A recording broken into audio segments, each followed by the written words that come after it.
29 ఒకవేళ జమిలీ ముందర జరిగితే అది లేదా 2029కి పవన్ కళ్యాణ్ని ప్రధానమంత్రి అభ్యర్థిగా మనం ప్రతిపాదన చేద్దాం.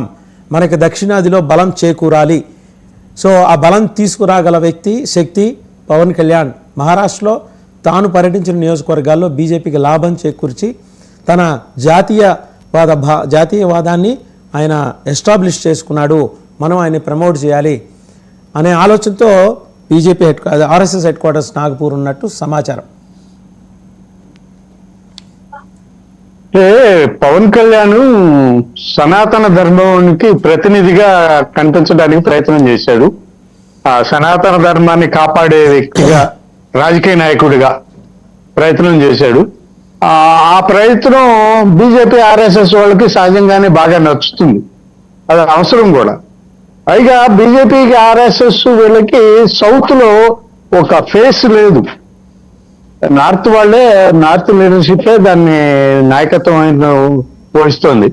సౌత్ లో లేదు కాబట్టి సరే ఆ సినిమా గ్లామరు, ఇప్పుడు ఈ సనాతన ధర్మంతో వచ్చిన గ్లామరు వీటిని వాడుకుంటే ఉపయోగం ఉంటుంది, బీజేపీకి అవకాశం ఉంటుంది, పవన్ కళ్యాణ్ కూడా వ్యక్తిగతంగా అవకాశం రావచ్చు అనేది బహుశా ఆర్ఎస్ఎస్ బీజేపీ లక్ష్యం కావచ్చు. పవన్ కళ్యాణ్ ద్వారా సౌత్ లో ప్రవేశించాలి అంటే తమిళనాడులో కానీ, కేరళలో కానీ, ఆంధ్రప్రదేశ్లో కానీ బీజేపీ లేదు. సో ఈ 3 రాష్ట్రాల్లో బీజేపీ రావాలి అంటే పవన్ కళ్యాణ్ వల్ల సాధ్యం అవుతుందని ఆర్ఎస్ఎస్ బీజేపీ నాయకులతో అనుకుండవచ్చు. అంతకుముందు మనం చర్చ కూడా చేశాము. జనసేనను బీజేపీలో కలిపే ప్రయత్నం 2029 నాటికి జరిగిపోతుంది అని, 2029 నాటికి ఆ అవకాశాలు కూడా ఉన్నాయని. సో 29 నాటికి బీజేపీ ముఖ్యమంత్రి ఫేస్ గా ఆంధ్రప్రదేశ్ నుంచి పవన్ కళ్యాణ్ ప్రొజెక్ట్ చేస్తారు, అందులో అనుమానం లేదు. అప్పటికి టీడీపీ ఉండొచ్చు, ఉండకపోవచ్చు, కానీ బీజేపీకి అయితే పవన్ కళ్యాణ్ ముఖ్యమంత్రిగా ప్రొజెక్ట్ చేసే అవకాశాలు ఉన్నాయి. ఇక ప్రధానిగా అంటే ఇప్పట్లో కాకపోవచ్చు, కానీ 2034 నాటికి ఒకవేళ సౌత్ లో వాళ్ళకి అవకాశం కావాలి కాబట్టి దక్షిణాది రాష్ట్రాల నుంచి ఎంతమందిని కేంద్ర మంత్రులుగా ప్రొజెక్ట్ చేసిన ప్రయోజనం ఉండటం లేదు. ఒక పలుకుబడి, విస్తృతమైన పలుకుబడి ప్రచారం ఉన్న వ్యక్తే అవకాశం ఉంటుంది అని అనుకుంటే పవన్ కళ్యాణ్ ప్రమోట్ చేయొచ్చు, ఖచ్చితంగా ప్రమోట్ చేయొచ్చు. వాళ్ళకి సౌత్ లో బలమైన నాయకత్వం లేదు కాబట్టి పవన్ కళ్యాణ్ ప్రమోట్ చేయొచ్చు. 2029 నాటికి పవన్ కళ్యాణ్ బీజేపీలో కలిసిపోతే ఇక బీజేపీ ముఖమే కదా అయింది. సో ఆ పద్ధతిలో ప్రమోట్ చేయొచ్చు. థింక్ ట్యాంక్ మొత్తం కూడా ఆర్ఎస్ఎస్ కాబట్టి ఆర్ఎస్ఎస్ విహెచ్పి ఏం చెప్తే బీజేపీ అది చేస్తుంది. సో ఆర్ఎస్ఎస్ అలా ఆలోచన చేస్తూ ఉంటే ఖచ్చితంగా అది ఆచరణ సాధ్యమే.